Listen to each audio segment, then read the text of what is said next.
Hi అండి, నమస్తే. Welcome back to my channel తెలుగమ్మాయి ముంబైలో సుధా. అందరూ ఎలా ఉన్నారు ఫ్రెండ్స్? నేనైతే చాలా బాగున్నాను. మీరు నా ఛానల్ ఫస్ట్ టైం చూస్తున్నట్లయితే please subscribe my channel, like and comment.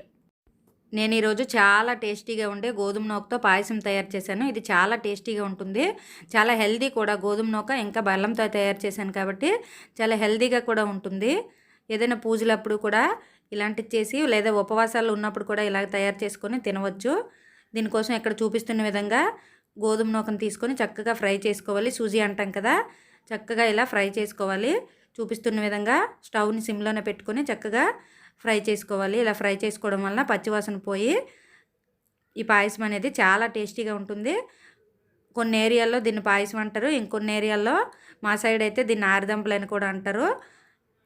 ఇక్కడ చూపిస్తున్న విధంగా కొంచెం వాటర్ను కూడా వేడి చేసుకోవాలి. చూసారు కదా, కొంచెం సాల్ట్ను కూడా యాడ్ చేశాను. ఏ పాయసం లేదా ఏదో స్వీట్ తయారు చేసినప్పుడైనా కొంచెం సాల్ట్ను కూడా యాడ్ చేసుకోవడం వల్ల టేస్ట్ అనేది మరింత పెరుగుతుంది. కాబట్టి కొంచెం సాల్ట్ను కూడా యాడ్ చేసుకున్న తర్వాత స్వీట్కి సరిపడినంత బెల్లాన్ని కూడా యాడ్ చేసుకొని 1 స్పూన్ వరకు నెయ్యిని కూడా యాడ్ చేసుకోవాలి. చక్కగా ఈ వాటర్ మరిగే వరకు, బెల్లం కరిగే వరకు కూడా మరిగించుకోవాలి. ఇక్కడ చూడండి, ఇలా చక్కగా మరిగించుకోవడం వల్ల బెల్లం కరుగుతుంది. ఇంకా నూక కూడా చక్కగా ఫ్రై అయి ఉంది కాబట్టి తొందరగా ఉడుకుతుంది. ఇక్కడ చూపిస్తున్న విధంగా ఫ్రై చేసుకుని పెట్టుకున్న నూకను కూడా, గోధుమ నూకని ఇందులో యాడ్ చేసుకోవాలి. ఇదే ప్లేస్లో మీరు బియ్యం నూకను కూడా తీసుకోవచ్చు. వరి నూక అంటాం కదా, దాన్ని కూడా తీసుకోవచ్చు.